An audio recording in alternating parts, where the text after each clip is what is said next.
বাগে জন্নতের ফুল নিয়ে এসেছি, প্রিয় নবীর হাদিস পাক নিয়ে এসেছি। আলহামদুলিল্লাহি রাব্বিল আলামিন ওয়াসসালাতু ওয়াসসালামু আলা সাইয়্যিদিল মুরসালিন আম্মা বা'দ ফাআউযু বিল্লাহি মিনাশ শাইতানির রাজীম বিসমিল্লাহির রহমানির রহিম আসসালাতু ওয়াসসালামু আলাইকা ইয়া রাসূলুল্লাহ ওয়া আলা আলিকা ওয়া আসহাবিকা ইয়া হাবিবাল্লাহ আসসালাতু ওয়াসসালামু আলাইকা ইয়া নবিয়াল্লাহ ওয়া আলা আলিকা ওয়া আসহাবিকা ইয়া নূরাল্লাহ। প্রিয় ইসলামী ভাইরা এবং মাদানী চ্যানেলের দর্শকবৃন্দ, আবারও উপস্থিত হয়েছি অনুষ্ঠান হাদিসে কুদসি নিয়ে। এই অনুষ্ঠানের পক্ষ থেকে আপনাদের সবাইকে স্বাগতম। এই অনুষ্ঠানে আমরা হাদিসে কুদসি শুনে থাকি, কোরআনে পাকের আয়াত হাদিসে মুবারকা শুনে থাকি এবং আউলিয়া কেরামের ঘটনাবলী আমরা শুনি। আজও ইনশাআল্লাহ আমরা একটি হাদিস শুনব, হাদিসে কুদসি। তার পূর্বে আসুন দরুদ শরীফ পাঠ করার একটি ফজিলত আমরা শ্রবণ করে নিই। নবী করিম রউফুর রহিম সাল্লাল্লাহু আলাইহি ওয়া আলিহি ওয়াসাল্লাম ইরশাদ করেন, আকসিরুস সালাতা আলাইয়া ইয়াউমাল জুমআতি ফাইন্নাহু মাশহুদুন তাশহাদুহুল মালাইকাতু ওয়া ইন্না আহাদান লা ইউসাল্লিয়া আলাইয়া ইল্লা উরিদাত আলাইয়া সালাতুহু হাত্তা ইয়াফরুআ মিনহা। অর্থাৎ জুমার দিন আমার প্রতি অধিক হারে দুরুদ শরীফ পাঠ করো, কেননা এটা ইয়াউমে মাশহুদ, অর্থাৎ আমার দরবারে ফেরেশতাদের বিশেষভাবে উপস্থিত হওয়ার দিন। জুমার দিন আমার দরবারে ফেরেশতাদের বিশেষভাবে উপস্থিত হওয়ার দিন। এই দিন ফেরেশতারা বিশেষভাবে অধিক হারে আমার দরবারে উপস্থিত হয়। যখন কোনো ব্যক্তি আমার প্রতি দরুদ প্রেরণ করে, তখন সে অবসর হওয়ার পূর্বেই তার দরুদ আমার সামনে পেশ করে দেয়। হাত্তা ইয়াফরুগা মিনহা, অর্থাৎ সে অবসর হওয়ার পূর্বেই তার দরুদ আমার সামনে পেশ করে দেয়া হয়। তখন হযরত আবু দারদা রাদিয়াল্লাহু তাআলা আনহু তিনি বলেন যে, আমি আরজ করলাম, ইয়া রাসূলুল্লাহ, আর আপনার পর্দা করার পর, অর্থাৎ আপনার দুনিয়া থেকে প্রকাশ্যভাবে পর্দা করার পর, তখন প্রিয় নবী সাল্লাল্লাহু আলাইহি ওয়াসাল্লাম ইরশাদ করলেন, ইন্নাল্লাহা হাররামা আলাল আরদি আন তাকুলা আজসাদাল আমবিয়াই ফানাবিয়ুল্লাহি হাইয়ুন ইউরজাক। অর্থাৎ আল্লাহ পাক জমিনের জন্য আম্বিয়া কেরামের শরীরকে খাওয়া হারাম করে দিয়েছেন। অতএব আল্লাহ পাকের নবীগণ জীবিত এবং তাদেরকে রিজিকও প্রদান করা হয়। সুবহানাল্লাহ। তো প্রিয় ইসলামী ভাইরা এবং মাদানী চ্যানেলের দর্শকবৃন্দ, যখনই জুমার দিন আসবে, বিশেষ করে এই দিনটাতে বেশি বেশি অধিক হারে দরুদ শরীফ পাঠ করার চেষ্টা করুন এবং এখন থেকে এবং নিয়ত করে নিন যে আমরা অধিক হারে জুমার দিন দরুদ শরীফ পাঠ করবো ইনশাআল্লাহ। সাল্লু আলাল হাবিব সাল্লাল্লাহু তাআলা আলা মুহাম্মদ সাল্লাল্লাহু আলাইহি ওয়া আলিহি ওয়াসাল্লাম। আজকে যে হাদিসে কুদসি আমরা শুনব, তো আপনারা সবাই মনোযোগ সহকারে শোনার চেষ্টা করবেন। যদি সম্ভব হয় তাহলে একটি কাগজ অথবা একটি ডায়েরি নিজের সাথে রাখার চেষ্টা করুন, কারণ প্রত্যেক পর্বে আমরা একটি করে হাদিসে পাক বর্ণনা করি। তো যদি আমরা ডায়েরিতে লিখে রাখি তাহলে কিন্তু অনেকগুলো হাদিসে কুদসি আমরা একত্রিত করতে পারবো এবং অনেক ইলমে দিন আমরা শিখতে পারবো। আমাদের বুজুর্গানে দিনের যে ঘটনাবলী রয়েছে তার উপর আমল করারও নিয়ত অবশ্যই করে নিন। আমাদের আজকের পর্বের যে টপিক হচ্ছে সেটা হচ্ছে আজানের গুরুত্ব। আজানের গুরুত্ব ইসলামে কতটুকু, তা ইনশাআল্লাহ আজকে আমরা জানার চেষ্টা করব। আমরা সবাই জানি 5 ওয়াক্ত নামাজের জন্য আজান দেয়া হয়। আজান কি আমরা সবাই জানি। তো আজান সম্পর্কে আজকে আমরা মনোমুগ্ধকর কিছু তথ্যাবলী আপনাদের সামনে পেশ করার চেষ্টা করব। তো মনোযোগ সহকারে শোনার চেষ্টা করুন।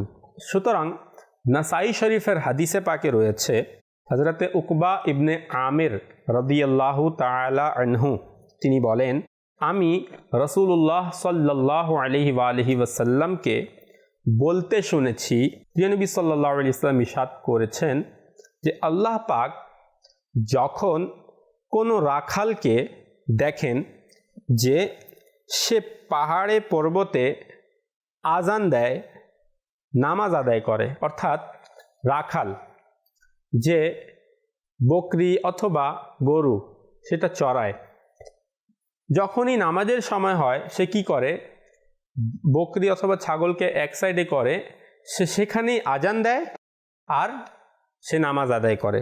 তো আল্লাহ পাক যখন দেখেন রাখালকে যে সে চূড়ায় পাহাড়ে নামাজ আদায় করে, আজান দেয়, আল্লাহ পাক তার প্রতি সন্তুষ্ট হন। আল্লাহ পাক বলেন, আমার বান্দা আজান দিয়েছে, আমার বান্দা নামাজ আদায় করেছে, আমার ভয় তার অন্তরে আছে, আমি আমার বান্দাকে ক্ষমা করে দিয়েছি। শুধু এই আজান দেয় আর নামাজ আদায় করে, যে আল্লাহ পাক খুশি হয়ে যান। আর আল্লাহ পাক খুশি হয়ে কি বলেন, আমি আমার এই বান্দাকে ক্ষমা করে দিয়েছি। প্রিয় মাদিনী চ্যানেলের দর্শকবৃন্দ, কি বোঝা গেল যে আজান এবং নামাজ আল্লাহ তাআলা কত পছন্দ করেন। যে এক ব্যক্তি আজান দেয় আর নামাজ আদায় করে, এতেই তার মাগফিরাত হয়ে যায়। আর এদিকে আমরা রয়েছি, মসজিদে আজান হয়, আমরা আজান শুনি, কিন্তু না আজানের কোনো উত্তর দেই আর না আমরা মসজিদের দিকে যাই। আল্লাহু আকবার। আল্লাহ তাআলা আমাদের অবস্থায় দয়া করুক এবং আমাদেরকে 5 ওয়াক্ত নামাজ আদায় করার তৌফিক দান করুক আল্লাহ তাআলা। প্রিয় মাদিনী চ্যানেলের দর্শকবৃন্দ, দ্বীনে ইসলামের মধ্যে আজানের অনেক বেশি গুরুত্ব রয়েছে। আজানের অর্থ হচ্ছে ঘোষণা করা, আহ্বান করা। ইসলামের শুরুতে এখন আমরা শুনব যে কিভাবে আজানের সূচনা হয়েছে, আজানের শুরু কিভাবে হয়েছে। কারণ ইসলামের শুরুতে তো আজান হতো না, নামাজের জন্য আজান দেয়া হতো না। সূচনা কখন হলো? তো ইসলামের শুরুতে লোকদেরকে জামাতের সাথে নামাজ পড়ার জন্য আহ্বান করার প্রয়োজন ছিল, যে আহ্বান করতে হবে, মানুষেরা নামাজ পড়বে। তো এই নামাজের জন্য তাদেরকে একত্রিত করার প্রয়োজন। এখন কিভাবে করা যায়, কিভাবে সবাইকে আনা যায়, কিভাবে তাদেরকে আহ্বান করা যায়, এ নিয়ে সবাই পরামর্শ করছিল। কেউ বলছিল যে, কারণ তখন কোনো ঘড়ি ছিল না, সময় নির্ধারণ করার কোনো মাধ্যমও প্রকাশ্যভাবে ছিল না, লোকদেরকে জামাতের সাথে নামাজ পড়ার জন্য ডাকতে হবে, কিন্তু কোনো মাধ্যমও নেই। তো কি করা যায়? লোকেরা নিজ নিজ পরামর্শ দিতে শুরু করলো। কেউ বলল একটি আগুন প্রজ্বলিত করা হোক প্রত্যেক নামাজের জামাতের সময়, যখন আগুন জ্বলবে এটা দেখে মানুষেরা সবাই জামাতে অংশগ্রহণ করবে। আবার কেউ বলল যে কোনো ঘন্টা জোরে জোরে বাজানো হোক, যখন এর আওয়াজ মানুষ শুনবে তো মানুষ বুঝে যাবে যে নামাজের জামাতের সময় হয়ে গিয়েছে এবং মানুষ সবাই চলে আসবে মসজিদে। আবার কেউ বলল একটি পতাকা উড়িয়ে দেওয়া হোক জামাতের সময়, যখন মানুষ দূর থেকে পতাকা দেখবে তখন বুঝে যাবে যে জামাতের সময় হয়ে গিয়েছে। তো এক একজন এক এক পরামর্শ দিতে লাগলো, কিন্তু নবী করিম সাল্লাল্লাহু আলাইহি ওয়াসাল্লাম তখনও কোনো সিদ্ধান্ত নেননি। প্রিয় নবী সাল্লাল্লাহু আলাইহি ওয়াসাল্লামের একজন অনেক প্রিয় সাহাবী হযরতে আব্দুল্লাহ বিন যায়েদ আনসারী রাদিয়াল্লাহু তাআলা আনহু, তিনিও এটি নিয়ে ভাবতে লাগলেন এবং সমাধান খুঁজতে লাগলেন যে এমন কোনো পদ্ধতি হোক যে পদ্ধতিটাও ভালো হোক আর মানুষকে যেন আমরা জামাতের জন্য ডাকতেও পারি। তো এই চিন্তা করতে করতে হযরতে আব্দুল্লাহ বিন যায়েদ আনসারী রাদিয়াল্লাহু তাআলা আনহু তিনি ঘুমিয়ে পড়লেন। যখন তিনি ঘুমিয়ে গেলেন তো ঘুমের মধ্যে তিনি স্বপ্নে দেখলেন যে একজন ফেরেশতা তাকে আজানের শব্দাবলী পুনরাবৃত্তি করছে, আজানের শব্দ পাঠ করছে। অর্থাৎ আমরা যে আজান শুনি আল্লাহু আকবার, হযরতে আব্দুল্লাহ বিন যায়েদ আনসারী রাদিয়াল্লাহু আনহু এর স্বপ্নে এসে তাকে শোনাতে লাগলো। যখন হযরতে আব্দুল্লাহ বিন যায়েদ আনসারী রাদিয়াল্লাহু তাআলা আনহু এর ঘুম ভাঙলো তো তিনি দ্রুত গিয়ে নবী করিম সাল্লাল্লাহু আলাইহি ওয়াসাল্লামের দরবারে উপস্থিত হলেন এবং নিজের এই স্বপ্ন নবী করিম সাল্লাল্লাহু আলাইহি সাল্লামের কাছে বর্ণনা করলেন, ইয়া রাসূলুল্লাহ, আমি এমন এমন স্বপ্ন দেখেছি। তখন প্রিয় নবী সাল্লাল্লাহু আলাইহি ওয়াসাল্লাম কি করলেন, তার সাথে হযরতে বিলাল রাদিয়াল্লাহু তাআলা আনহুকে পাঠালেন এবং বললেন, তুমি স্বপ্নে যা শুনেছ তা বিলালকে শোনাও, কেননা বিলালের কণ্ঠস্বর সুউচ্চ, অর্থাৎ তুমি শিখাবে আর বিলাল সেটা জোরে পাঠ করবে, কারণ তার কণ্ঠস্বর সুউচ্চ। তিনি উচ্চস্বরে এই আজানের শব্দাবলী পুনরাবৃত্তি করতে থাকবেন, অর্থাৎ হযরত বিলাল রাদিয়াল্লাহু তাআলা জোরে আজান দিবেন। হযরত আব্দুল্লাহ বিন যায়েদ আনসারী রাদিয়াল্লাহু তাআলা আনহু হযরতে বিলালকে আজানের শব্দাবলী শিখানো শুরু করলেন। তখন হযরতে বিলাল রাদিয়াল্লাহু তাআলা আনহু উচ্চস্বরে আজানের সেই শব্দাবলী বলা আরম্ভ করলেন। হযরতে উমর রাদিয়াল্লাহু তাআলা আনহু যখন এই আজানের শব্দাবলী শুনলেন, তখন শুনে অস্থির হয়ে গেলেন আর দ্রুত ঘর থেকে বের হলেন, নবী করিম সাল্লাল্লাহু আলাইহি ওয়াসাল্লামের দরবারে উপস্থিত হলেন এবং এসে নবী করিম সাল্লাল্লাহু আলাইহি ওয়াসাল্লামের কাছে আরজ করলেন, ইয়া রাসূলুল্লাহ সাল্লাল্লাহু আলাইহি ওয়াসাল্লাম, আমিও তো এই স্বপ্ন দেখেছি, এই একই স্বপ্ন, আর স্বপ্নের মধ্যে আজানের এই শব্দাবলী আমিও শুনেছি। এটা শুনে নবী করিম সাল্লাল্লাহু আলাইহি ওয়াসাল্লাম আল্লাহ তাআলার প্রশংসা করলেন। আর তখন থেকেই নামাজের জন্য আহ্বান দেওয়ার জন্য এই আজান দেওয়ার নিয়ম এটা শুরু হয়ে গেল। তো এইভাবে হলো আজানের সূচনা।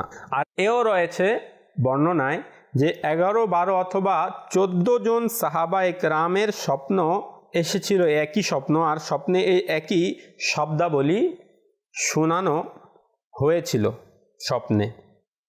দেখুন প্রিয় মাদিনী চ্যানেলের দর্শকবৃন্দ, আজানের গুরুত্ব আমাদের দ্বীনে ইসলামে কত বেশি যে স্বপ্নের মাধ্যমে শেখানো হয়েছে। আজান যেখানে দেয়া হয় এটা হলো শান্তির বার্তা, মুসলমানদের খুশির একটা মাধ্যম হচ্ছে আজান। হযরতে আবু বকর সিদ্দিক রাদিয়াল্লাহু তাআলা আনহু হতে বর্ণিত, তিনি বলেন যে আজান দ্বীনে ইসলামের নিদর্শন, দ্বীনে ইসলামের প্রতীক, মুসলমানদের একটা শিআর হচ্ছে আজান। কারণ যখন কোনো বস্তিতে অথবা কোনো জায়গায় আজান দেয়া হয়, যখন আজানের আওয়াজ আসে কোথা থেকে, তখন এটা বোঝা যায় যে হ্যাঁ, এই এলাকায় মুসলমান রয়েছে, এখানে মুসলমানরা থাকে, এটা মুসলমানদের এলাকা। এটা বোঝা যায় কিভাবে, যখন আজান দেয়া হয়। এবং এটাও বোঝা যায় যে মুসলমানগণ এখানে আছে, আজান দেয়া হচ্ছে, এখানে মুসলমান, এখানে আল্লাহ তাআলার ইবাদতকারীগণ, আল্লাহ তাআলার মান্যকারী বান্দারা এখানে রয়েছে। তো এটা হচ্ছে শিআরে ইসলাম, ইসলামের একটা শিআর, মুসলমানদের একটা নিদর্শন। ইসলামের নিদর্শন হচ্ছে এই আজান। আর আজান এটা অনেক বড় একটি ইবাদত, আর আজান এটা অনেক বড় একটি ইবাদত, আল্লাহ তাআলার সন্তুষ্টির মাধ্যম। আর আজান শুনে শয়তান অসন্তুষ্ট হয়, আজান শুনে শয়তান পালিয়ে যায়। একটি হাদিসে পাক রয়েছে, হযরত আবু হুরায়রা রাদিয়াল্লাহু তাআলা আনহু থেকে বর্ণিত, তিনি বলেন, নবী করিম সাল্লাল্লাহু আলাইহি ওয়াসাল্লাম ইরশাদ করেছেন, যখন নামাজের জন্য আজান দেয়া হয়, শয়তান পিছনে ঘুরে বায়ু ছাড়তে ছাড়তে পালিয়ে যায়, যেন আজানের শব্দাবলী সে শুনতে না পায়। এজন্য সে কি করে, বায়ু ছাড়তে ছাড়তে পালায়। যখন আজান শেষ হয়ে যায়, সে পুনরায় ফিরে আসে। আবার যখন নামাজের জন্য ইকামত দেয়া হয়, তখন সে আবারও কি করে, পলায়ন করে। কে? শয়তান। যখন ইকামত শেষ হয়ে যায়, সে পুনরায় ফিরে আসে এবং নামাজ আদায়কারীর মনের মধ্যে সন্দেহ, সংশয় সৃষ্টি করতে থাকে। দেখবেন অনেক সময় আমরা নামাজ পড়ি আর আমাদের নামাজের মধ্যেই আমাদের একটা ওয়াসওয়াসা চলে আসে, দুনিয়াবি খেয়াল চলে আসে। তো এটা শয়তানের পক্ষ থেকে আসে। শয়তান তাকে বলে, অর্থাৎ নামাজিকে বলে, এটা স্মরণ করো, এটা স্মরণ করো। অর্থাৎ ওই কথাটা তার স্মরণেও ছিল না নামাজের আগে, কিন্তু শয়তান এসে বলে যে এটা স্মরণ করো, এটা স্মরণ করো। আর শেষ পর্যন্ত কি হয়, নামাজ আদায়কারী দ্বিধায় পড়ে যায়, সন্দেহে পড়ে যায়, যে তার এটাও জানা থাকে না তখন যে আমি কত রাকাত নামাজ আদায় করেছি, সে সন্দেহে পড়ে যায়। এটা কেন হয়? এটা শয়তানের কারণে হয়। তো এই জন্য প্রিয় মাদিনী চ্যানেলের দর্শকবৃন্দ, নামাজের মধ্যে যথাসম্ভব চেষ্টা করা উচিত যে যেন আমাদের মন মানসিকতা, আমাদের মাইন্ড যেন নামাজের মধ্যেই থাকে, অন্যদিকে চলে যায় আমাদেরকে আবারও চেষ্টা করে সেটা নামাজের মধ্যে নিয়ে আসতে হবে। এবং নামাজ শুরু করার পূর্বে লা হাওলা ওয়ালা কুওয়াতা ইল্লা বিল্লাহ বলে বাম দিকের কাঁধে 3 বার থুথু করে দিতে হবে, যাতে শয়তান পালিয়ে যায়। তো নামাজ এটা আল্লাহ তাআলার সন্তুষ্টির মাধ্যম, এবং শয়তান অসন্তুষ্ট হয়। আর শয়তান যেহেতু পালিয়ে যায়, কষ্ট পায়, তো আমাদের অবশ্যই শয়তানকে কষ্ট দিতেই হবে, শয়তানকে অসন্তুষ্ট করতেই হবে। কেননা শয়তান হচ্ছে আল্লাহ রসুলেরও শত্রু আর মানুষেরও শত্রু। এই জন্য শয়তানকে অসন্তুষ্ট করতে হবে। আর আজানের মাধ্যমে বালা মুসিবতও দূর হয়ে যায়, এবং আল্লাহ পাক আজান প্রদানকারী বান্দাকে পছন্দ করেন। এমনকি হজরতে উমর বিন খাত্তাব রাদিয়াল্লাহু তাআলা আনহু তিনি বলেন, আমার উপর খেলাফতের দায়িত্ব যদি না হতো, অর্থাৎ এই দায়িত্বের জন্য যদি আমি ব্যস্ত না থাকতাম, তাহলে আমি অবশ্যই মুয়াজ্জিন হয়ে যেতাম। মুয়াজ্জিন যে আজান দেয়, তো বললেন যে আমি মুয়াজ্জিন হয়ে যেতাম। এটা আজানের ফজিলতের প্রতি ইশারা করে, যে হযরত উমর রাদিয়াল্লাহু তাআলা আনহু জানতেন যে আজানের কত ফজিলত রয়েছে। যারা মুয়াজ্জিন রয়েছে তারা আল্লাহর দরবারে তাদের অনেক মাহাত্ম্য ও মর্যাদা রয়েছে। যে নামাজ সর্বোত্তম ইবাদত, যে নামাজ সর্বোত্তম ইবাদত, সেই নামাজের দিকে আহ্বান করার জন্য আজান দেয়া হয়, এবং জামাতের সাথে নামাজ আদায়ের জন্য আজান দেয়া হয়। আজানের গুরুত্ব কতটুকু! সর্বোত্তম ইবাদত হচ্ছে নামাজ, আর এটার জন্যই আজান দেয়া হয়। আর প্রিয় মাদিনী চ্যানেলের দর্শকবৃন্দ, আজানের শব্দাবলীও কত সুন্দর, কত মধুর। আল্লাহু আকবার, আল্লাহু আকবার, আল্লাহু আকবার, আল্লাহু আকবার, আশহাদু আল্লা ইলাহা ইল্লাল্লাহ, আশহাদু আল্লা ইলাহা ইল্লাল্লাহ, আশহাদু আন্না মুহাম্মাদার রাসূলুল্লাহ, আশহাদু আন্না মুহাম্মাদার রাসূলুল্লাহ, হাইয়া আলাস সালাহ, হাইয়া আলাল ফালাহ, আল্লাহু আকবার, আল্লাহু আকবার, লা ইলাহা ইল্লাল্লাহ। কত সুন্দর! এখানে আল্লাহ তাআলার একত্ববাদেরও এখানে স্বীকার করছে, এবং আল্লাহ তাআলার হাবিব সাল্লাল্লাহু আলাইহি সাল্লামকে আল্লাহর রসুল হিসাবেও এখানে এই আজানে বলা হচ্ছে।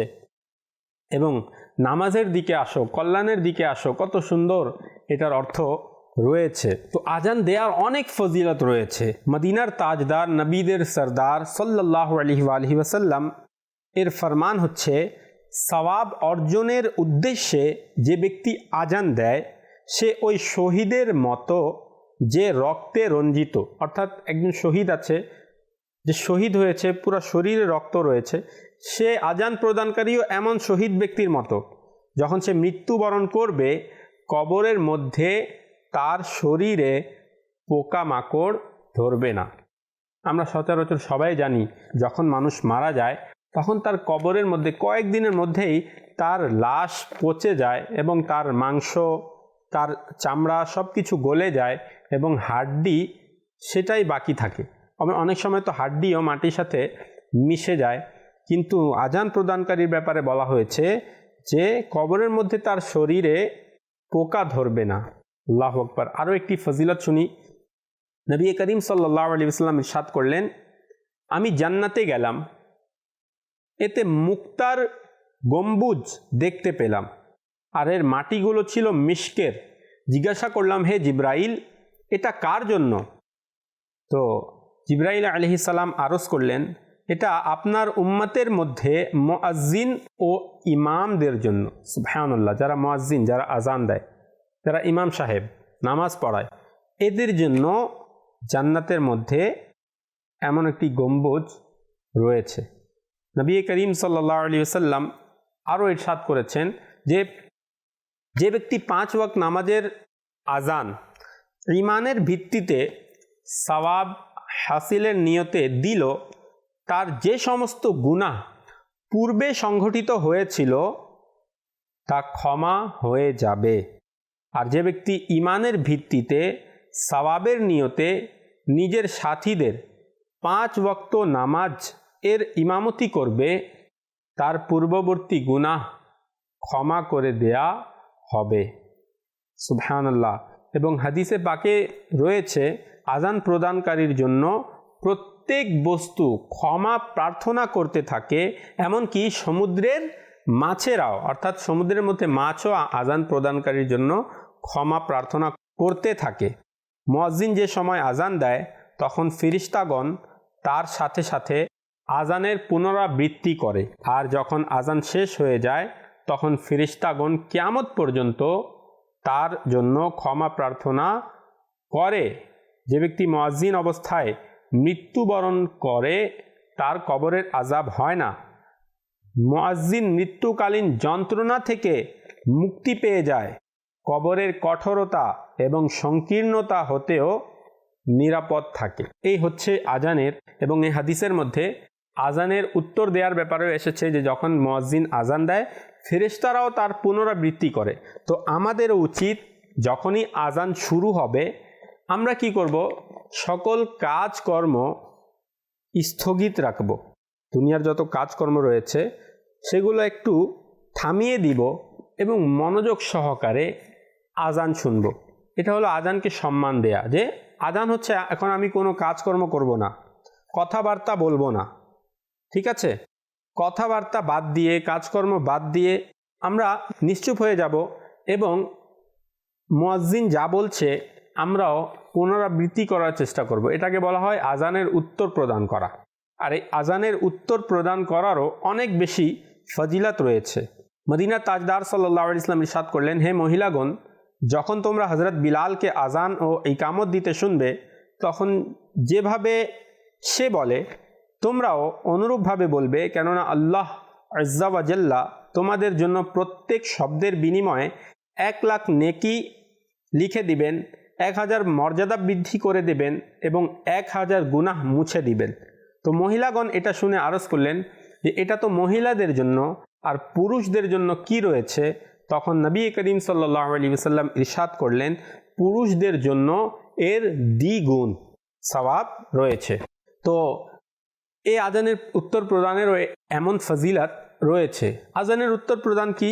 মুয়াজ্জিন যেভাবে বলবে সেভাবে বলবো। মুয়াজ্জিন বলবে আল্লাহু আকবার, আল্লাহু আকবার, আমরাও সাথে সাথে এভাবেই বলতে থাকবো। যখন বলবে আশহাদু আন্না মুহাম্মাদুর রাসূলুল্লাহ আমরা বলবো সাল্লাল্লাহু আলাইহি ওয়াসাল্লাম। এবং যদি সম্ভব হয় তাহলে আঙ্গুলগুলোকে চুম্বন দিয়ে এভাবে চোখেও লাগাতে পারেন। এতে কি হবে, আমাদের চোখের আলো এটা বৃদ্ধি পাবে। এবং যখন বলা হয় হাইয়া আলাস সালাহ, হাইয়া আলাল ফালাহ, তখন লা হাওলা ওয়ালা কুওয়াতা ইল্লা বিল্লাহ এটা বলতে হবে। এবং ফজরের সময় যখন বলা হয় আসসালাতু খায়রুম মিনান নাওম, তখন সাদাকতা ওয়া বারারতা ওয়া বিল হাক্কি নাতাকতা এটা বলতে হবে। ফজরের নামাজের যে আজান, যেহেতু এটা বাড়তি রয়েছে তো সেখানে এটা বলতে হবে। আর বাকি আজানের মধ্যে যে শব্দাবলী মুয়াজ্জিন বলবে সেভাবেই আমরাও বলার চেষ্টা করব। তো এর অনেক ফজিলত রয়েছে।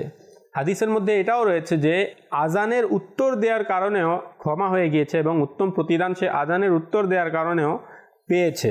এই জন্যই বলা হয় যে খুনসা বা হিজড়া, ফাসিক যদিও আলিম হয়, নেশাখর, পাগল এবং অবুঝ বাচ্চাদের আজান দেয়া মাকরুহ, কেননা আজানের একটা সম্মান রয়েছে।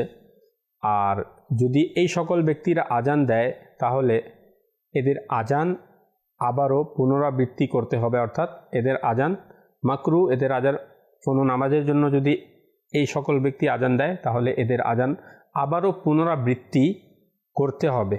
তো প্রিয় মাদিনী চ্যানেলের দর্শকবৃন্দ, আমরা আজকে আজানের গুরুত্ব সম্পর্কে শুনলাম যে আজানের কত গুরুত্ব রয়েছে। তো আমরাও আজানের গুরুত্ব দেই এবং আজানের যে ফজিলত রয়েছে আল্লাহ তাআলা আমাদের সকলকে এই ফজিলত অর্জন করার তৌফিক দান করুন। প্রিয় দর্শকবৃন্দ, আজ এতটুকুই। ইনশাআল্লাহ আবারও পরবর্তী পর্বে উপস্থিত হব অন্য কোনো বিষয় নিয়ে। ততক্ষণ ভালো থাকুন, সুস্থ থাকুন, মাদানী চ্যানেল দেখতে থাকুন। সাল্লু আলাল হাবিব সাল্লাল্লাহু তাআলা আলা মুহাম্মদ সাল্লাল্লাহু আলাইহি ওয়া আলিহি ওয়াসাল্লাম। বাগে জান্নাতের ফুল নিয়ে এসেছি, প্রিয় নবীর হাদিস পাক নিয়ে এসেছি।